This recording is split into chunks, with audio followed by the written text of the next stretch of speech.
You might think that most accidents happen towards the end of the day when everyone is tired. It's a perfectly natural conclusion to reach, surely. You picture the site at 4 in the afternoon, the boots are heavy, your back's aching, and the brain is slowly drifting towards a cold pint or the sofa. You assume that's when the guard drops.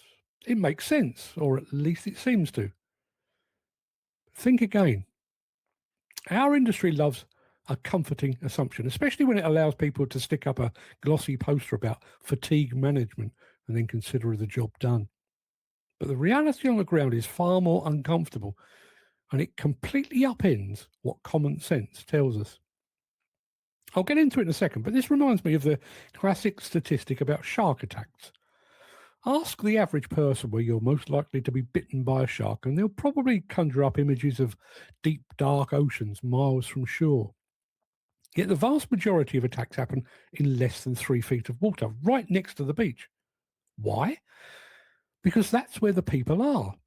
And that's where the complacency lives. We wade into the shallows thinking we're perfectly safe, and that's where the teeth find us.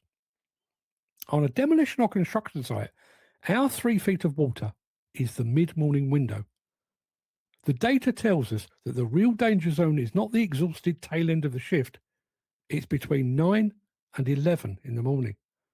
That is when the ambulances get called. That's when the lapses happen. Think about how a standard day unfolds.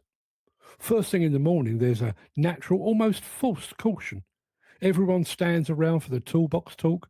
The site inductions are fresh in your mind. The supervisors are watching. Drivers are doing their walk around checks, and everything moves with a deliberate, slightly slow momentum. We know we're just waking up, so we pay attention. But by mid morning, all of that changes. The second cup of tea or coffee has kicked in. The site is firing on all cylinders. The plant's mobilized. The targets are set. And a collective feeling of misplaced immortality settles over the site. You feel sharp. You feel bulletproof. You feel entirely in control. And that is precisely the moment the trap springs. Safety experts talk about something called the fourth hour phenomenon. It's a chillingly consistent metric across decades of workers' compensation data. No matter what time a worker starts their shift, whether it's dawn, midday, or the middle of the night, the risk of a traumatic injury peaks during that fourth hour of work. It's the hour where the planning stops and the pressure to produce takes over. There's an almost eerie rhythm to it, a strange statistical curse that puts me in mind of the music world's infamous 27 Club. For reasons that statisticians and music historians still debate, an astonishing number of the world's most brilliant rock stars died at 27 years of age. Brian Jones from the Rolling Stones, Jimi Hendrix, Janis Joplin, Jim Morrison from the Doors, Kurt Cobain of Nirvana, Amy Winehouse, all of them gone at 27. There's no logical scientific reason why that specific age should be more lethal than 26 or 28. Yet the cluster remains. It's an inexplicable hotspot of tragedy. And the fourth hour of a work shift is the construction industry's 27 Club. It's a statistical anomaly, the hour where the stars align in the worst possible way. The danger of believing the late day myth is that it breeds a toxic form of indirect complacency. When we constantly tell workers to watch out for afternoon fatigue, we are subtly whispering that they are safe in the morning.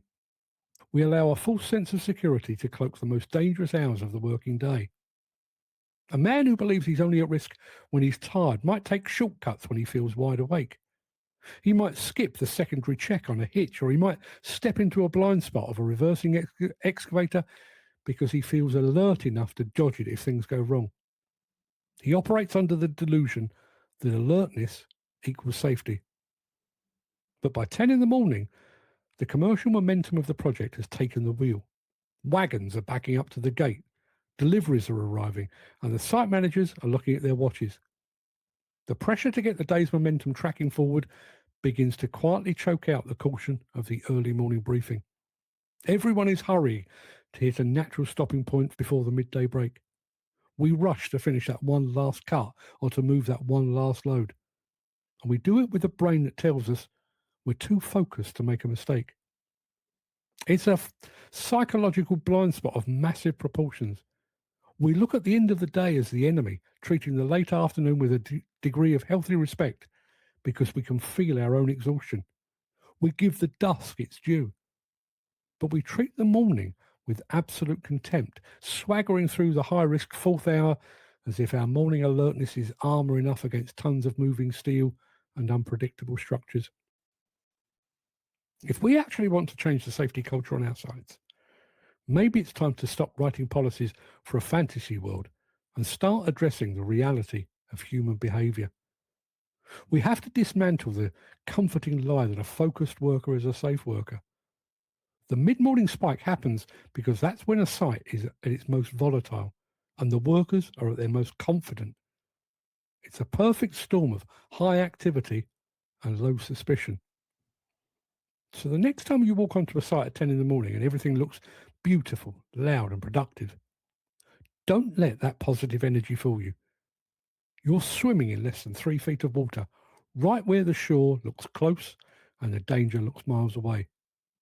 That's the exact moment to look around and stop. Because if you've been at work for 4 hours, that's when the sharks bite.